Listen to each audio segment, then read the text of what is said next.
अस्सलाम वालेकुम नाज़रीन, उम्मीद करती हूँ कि आप सब लोग खैरियत से होंगे। कुक रिव्यूज़ में आप सबको खुश आमदीद। तो नाज़रीन, ड्रामा सीरियल तुम बिन कैसे जिएंगी आने वाले एपिसोड में आप देखेंगे कि आखिरकार ज़ैनी की बड़ी बहन घर तो चली जाती है, मगर उसका रवैया घर वालों के साथ चेंज नहीं होता। यहाँ से घर वालों से समझा के भेजते हैं कि वहाँ पे तुम हौसले से रहना और हर किसी की बात को बर्दाश्त करना, लेकिन उसके अंदर बर्दाश्त नामी चीज़ तो है ही नहीं। वो कहती है कि सब कुछ मैं कर सकती हूँ, लेकिन उसे उसके हस्बैंड समझाते हैं कि तुम अपना रवैया अम्मी के साथ अच्छा रखो। अम्मी तुम्हें फिर ले भी आई हैं मेरे कहने पे, इसलिए बेहतर ये होगा कि तुम यहाँ खामोशी से रहा करो। वो कहते हैं कि मैं किसी गुलाम नहीं हूँ और ना ही मैं किसी के दबाव में रह सकती हूँ, मैं अपनी मर्ज़ी से अपनी लाइफ जी सकती हूँ। वो कहता है कि अगर तुम ऐसी ही रही तो मामलात फिर से ख़राब हो जाएंगे और बिल्कुल भी अच्छा नहीं होगा हम दोनों के लिए, और मुझे मजबूरन तुम्हारी अम्मी के घर भेजना ही पड़ेगा, क्योंकि जब तुम मेरी अम्मी की रिस्पेक्ट नहीं करोगी तो मुझे भी कोई स्टेप लेना पड़ेगा।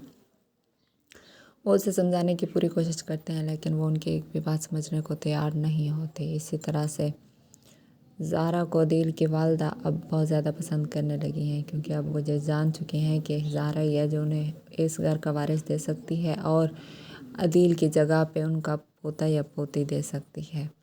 वो ये सोच के उसकी खिदमत करने में मसरूफ़ होते हैं, लेकिन ये बात अदील की बहन माई से बर्दाश्त नहीं होती। वो कहती है कि अम्मी आप ऐसा हरगिज़ नहीं कर सकती हैं, आप उसे अपने दिल में कैसे जगह ले सकती हैं। वो अपनी अम्मी के दिल में बहुत सी बदगुमानी और गलतफ़हमियाँ पैदा करने की पूरी कोशिश करती है कि वो ज़ारा को किसी न किसी तरह से इस घर से निकाल दें, क्योंकि वो उससे नफ़रत करती होती है। वो कहती है कि इसकी वजह से हमारा भाई हमसे जुदा हुआ है, अगर ये हमारे घर पे रहती तो भाई का एक्सीडेंट ना होता। वो उसे समझाने की कोशिश करती है कि मेरी वजह से कुछ नहीं हुआ, लेकिन ज़ारा कहती है कि मैं आप लोगों की बहनों की तरह हूँ, आप लोग मुझे गलत ना समझें। लेकिन माई कहती है कि मैं इसे हर सूरत में घर से निकलवा के ही रहूँगी।